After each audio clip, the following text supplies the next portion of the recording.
ఎకరం పొలం ఎడ్లను పెట్టి దున్నాలంటే ఒక రోజు పడుతుంది కావచ్చు. అదే ట్రాక్టర్ అయితే గంటలలోనే రప్ప రప్ప అయిపోతుంది. సైకిల్ మీద గంటల పోయే దూరం బండి మీద పావు గంటలు పోవచ్చు. కాగితం మీద పెన్నుతోటి రాసే ముచ్చట కంప్యూటర్లో ఇంకింత రువ్వడిగా కొట్టొచ్చు. 10 మంది 10 రోజులు కష్టపడి చేసే పని మిషన్ల మీద ఒక్క రోజులా చేయొచ్చు. అంటే మిషన్లు కొత్త టెక్నాలజీ తోటి పని అలకగా అవుతుంది అన్నట్టు. కానీ ఈడో డేంజర్ సుతున్నదుల్లో ఎందుకొచ్చినా ఏఐ టెక్నాలజీ రా అని నెత్తులు పట్టుకోవచ్చు పో బ్యాంక్ ఉద్యోగులు. అలా జాబులకే సూటు పెట్టింది. మరి వచ్చే 5 ఏళ్లల్లా దునియాలున్న అన్ని బ్యాంకులలో కలిపి 2 లక్షల జాబులు తీసేసే ఛాన్స్ ఉన్నదట. బ్యాంకు కస్టమర్లతోటి మాట్లాడి ఏమన్నా తక్లీఫ్లు ఉంటే అరుసుకునుడు, కొత్తగా అకౌంట్లు ఓపెన్ చేసుడు, లోన్లు కావాలన్నా అప్పు కారట్లు కావాలన్నా అని ఫోన్లు చేసుడు, గిసొంటి జాబులు పోయే ఛాన్స్ ఉందట.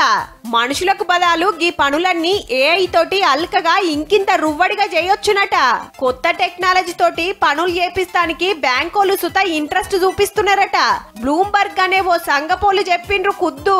మనుషులకైతే జాబ్ లో పెట్టుకోవాలి, ఆఫీస్ లో ఓ కుర్చేయాలి, నెల నెల జీతం ఇయ్యాలి. అదే ఏఐ అయితే ఒక్కపారి కొత్త టెక్నాలజీ అప్డేట్ చేసుకుంటే చాలు, గంటల కమానం అదే పని చేస్తది. జీతం కడమ ఖర్చులు మిగులుతాయని ఆలోచన చేస్తున్నారట.